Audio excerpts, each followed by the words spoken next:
ఓం శుక్లాంబరధరం విష్ణుం శశివర్ణం చతుర్భుజం ప్రసన్నవదనం ధ్యాయే సర్వవిఘ్నోపశాంతయే. బ్రాహ్మణోత్తమ, నాకు జన్మనిచ్చిన తల్లిదండ్రులు ద్వేషించాను. మాతృదేవోభవ పితృదేవోభవ అనే ఉపనిషత్తు వాక్యాలను నిర్లక్ష్యం చేశాను. భార్య మాటలు విని ఆమె తోడిదే లోకం అనుకొని అన్ని విధాల ఆమెను ఆనందింపజేస్తూ కన్న తల్లిదండ్రులు ఆలన పాలన చూడలేదు. నేను నా భార్య మృష్టాన భోజనం చేస్తూ నా తల్లిదండ్రులకు సలిదన్నం పెట్టించినాను. బంధుమిత్రులను ఎన్నడూ ఆదరించలేదు. నేను చేసిన ఈ ఘోర పాపం వలన రాక్షస జన్మ ప్రాప్తించింది. నన్ను ఈ జన్మ నుండి రక్షించమని భక్తిపూర్వకంగా వేడుకుంటున్నాను అని రెండో బ్రహ్మరాక్షసుడు తన వృత్తాంతమును వివరించాడు. పిదప మూడో బ్రహ్మరాక్షసుడు తన వివరాలు మొదలుపెట్టాడు. విప్రోత్తమ, నేను ఆంధ్రదేశంలో ఒక విష్ణు ఆలయంలో పూజారిగా ఉండేవాడిని. పూజారికి ఉండవలసిన సద్గుణాలు ఒక్కటి నాలో లేవు.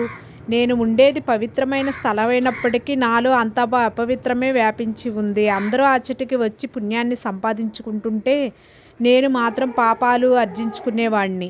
నాలో దైవభక్తి దయాదాక్షిణ్యాలు అవి ఎట్లుండునో కూడా నాకు తెలియదు.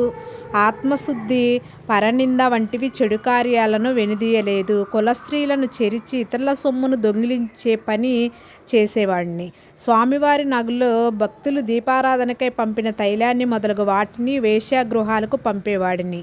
స్వామికి చేయవలసిన నిత్య పూజలు మాని రాత్రింబవళ్ళు వేశ్యాలతో మునుగుతూ తేలుతూ ఉండేవాడిని. వేశ్యాగృహంలోనే నాకు మందిరాలు. శరీర సౌందర్యమే నాకు బ్రహ్మ పదార్థం అని ఒక్కటే శాశ్వతమని గుర్తించలేకపోయాను. ఉన్న సంపద అంతా వేశ్యలకు చేజిక్కించుకు